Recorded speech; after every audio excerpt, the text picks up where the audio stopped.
नमस्कार दोस्तों, कैसे हो आप सभी लोग। मैं उम्मीद करता हूं कि आप सभी लोग अच्छे होंगे, मस्त होंगे और स्वस्थ होंगे और अपनी पढ़ाई अच्छे से कर रहे होंगे। चलिए आज हम आपके लिए एक नया टॉपिक लेकर आए हैं जो कि है जैन धर्म।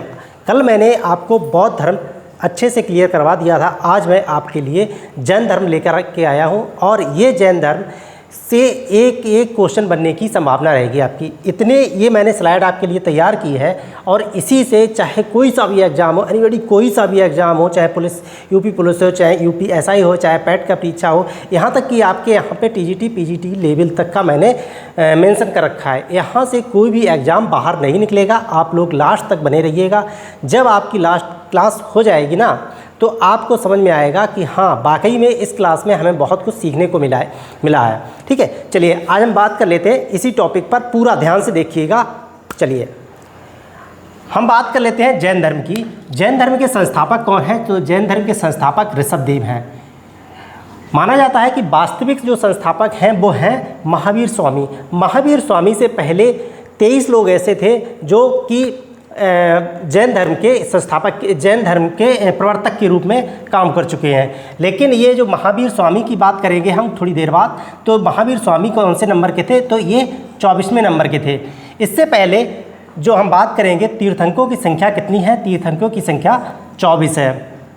ऋषभदेव, जिसमें 24 में सबसे पहले ऋषभदेव है। ऋषभदेव का जो चिन्ह है पूछा जाता है कई बार परीक्षा में, जो 24 तीर्थंकर हैं उनके क्या क्या चिन्ह हैं। मैं कुछ इम्पोर्टेंट की बात करूंगा जिससे कि आपका क्वेश्चन यहीं से फंस जाए।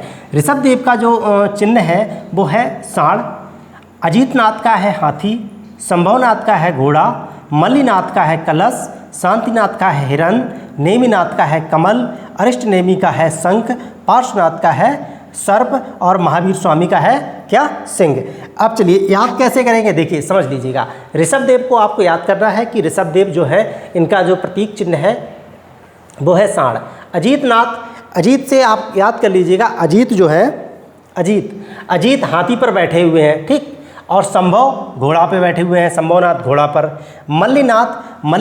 मल्लीनाथ से आप याद करेंगे, जो मल्ली से आप कर लीजिएगा याद क्या? माल। और माल किस में भरेंगे? कलश में।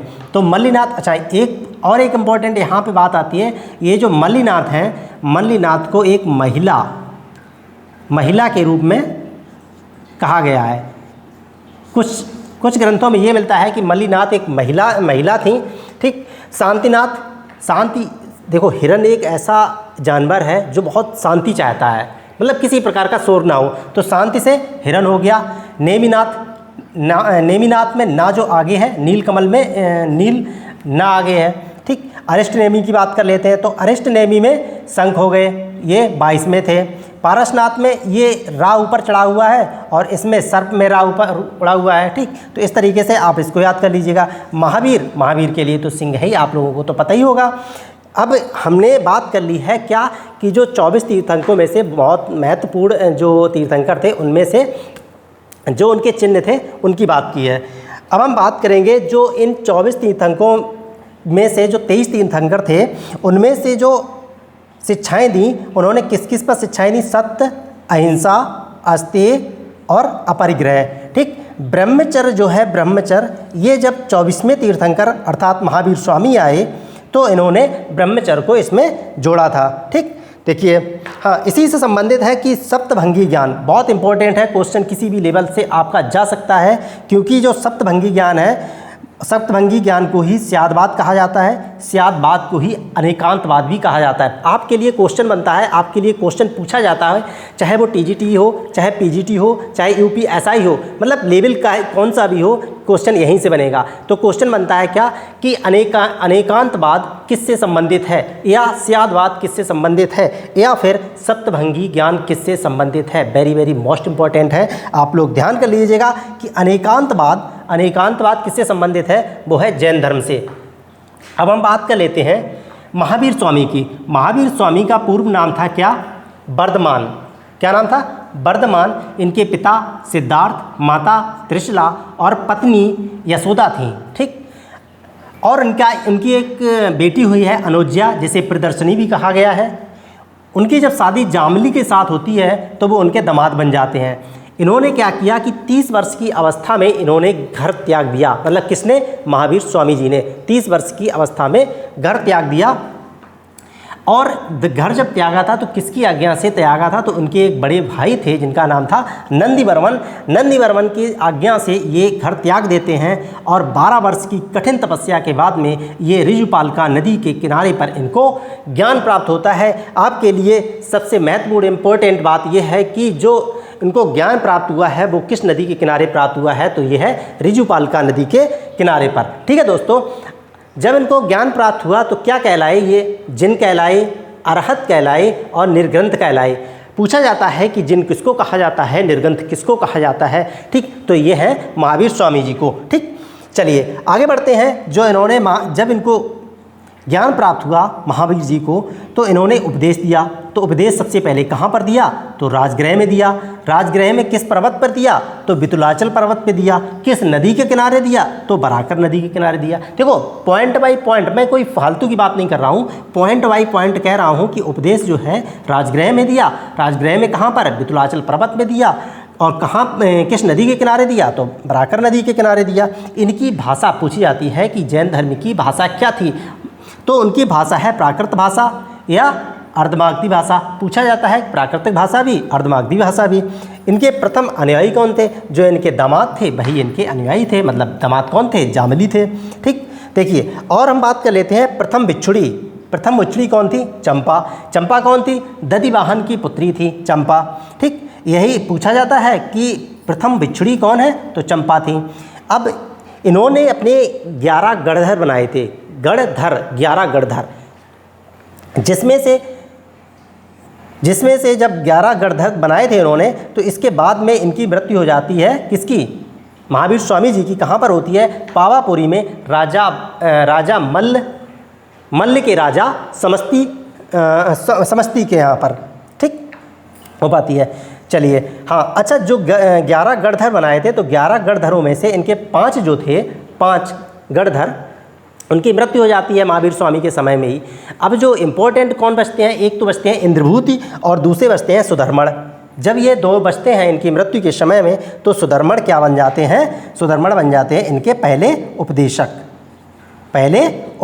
बन जाते हैं। सुधर्मण के बाद में जो इनके उपदेशक के अध्यक्ष कौन बनते हैं? जम्बू स्वामी बनते हैं। मतलब महावीर स्वामी के बाद में कौन बनते हैं? सुधर्मण के बाद में बनते हैं जम्बू स्वामी। ठीक, चलिए और इम्पोर्टेंट मैं बात कर लेता हूँ। इनके जो त्रिरत्न हैं, क्या इनके जो त्रिरत्न हैं वो हैं कौन कौन से? सम्यक ज्ञान, सम्यक आचरण, सम्यक दर्शन। अब हम बात करेंगे सम्यक ज्ञान में क्या आता है? तो सम्यक ज्ञान में आता है सांसारिक विषय की चर्चा की गई है और सम्यक आचरण में सांसारिक विषय की चर्चा की गई है और सम्यक ज्ञान में शंका विहीन वास्तविक ज्ञान की चर्चा की गई है और सम्यक दर्शन में सत्य में विश्वास करना, इसकी चर्चा की गई है। वेरी वेरी मोस्ट इंपॉर्टेंट है क्या कि त्रिरत्न किससे संबंधित हैं? तो त्रिरत्न जैन धर्म से संबंधित हैं। कौन कौन से हैं? सम्यक ज्ञान, सम्यक आचरण और सम्यक दर्शन। ठीक है दोस्तों, चलिए अब हम बात कर लेते हैं कि जो जैन धर्म में जैन संघ की स्थापना हुई थी तो वो कहाँ हुई थी? वो हुई थी पावापुरी में। इसी जैन संघ को चतुर्वेद संघ भी कहा जाता है। पूछा जाता है कि चतुर्वेद संघ किसको कहा जाता है? तो वो जैन धर्म को कहा जाता है। जैन धर्म में 4 प्रकार के लोग शिक्षाएं प्राप्त कर सकते थे। कौन कौन से? भिक्षु, भिक्षुड़ी, श्रावक, श्राविका। ठीक है, तो जो भिक्षुक और भिक्षुड़ी होते थे वे कौन होते थे? सन्यासी जीवन व्यतीत करने वाले, अर्थात मांग कर खाने वाले, मतलब एक स्थान से दूसरे स्थान पर भ्रमण करने वाले। ये हो गए भिक्षु और भिक्षुड़ी, सन्यासी जीवन व्यतीत करने वाले। वहीं दूसरे कौन थे? श्रावक और श्राविका। तो श्रावक और श्राविका कौन थे? जैसे गृहस्थ जीवन में भी रह करके इनका जैन धर्म का पालन करते थे। तो ये 2 प्रकार के लोग थे, भिक्षु और भिक्षुड़ी, श्रावक और श्राविका। देखिए, जो भिक्षुड़ी संघ की अध्यक्षा थी वो कौन थी? चंदना, पूछा जाता है। और जो श्राविका संघ की थी वो कौन थी? चेलेना। चलिए आगे बढ़ लेते हैं दोस्तों। आगे जो जैन धर्म का विभाजन हुआ है तो जैन धर्म का विभाजन का कारण है कि 12 वर्षों का बहुत भयंकर अकाल पड़ता है। 12 वर्षों का बहुत भयंकर अकाल पड़ता है। अकाल पड़ने के बाद भद्रबाहु और स्थूलभद्र 2 अध्यक्ष थे। तो जिसमें से भद्रबाहु चले जाते हैं कर्नाटक, और वहीं पर दिगंबर संप्रदाय की स्थापना हो जाती है। और जो दिगंबर संप्रदाय के लोग थे वो नग्न अवस्था में रहते थे। यहीं दूसरे हैं जो स्थूलभद्र मगध में ही रह गए। इन्होंने श्वेतांबर संप्रदाय की स्थापना कर दी, और श्वेतांबर संप्रदाय से ही संबंधित आगम आता है, और ये श्वेत वस्त्र धारण करते थे। समझ गए?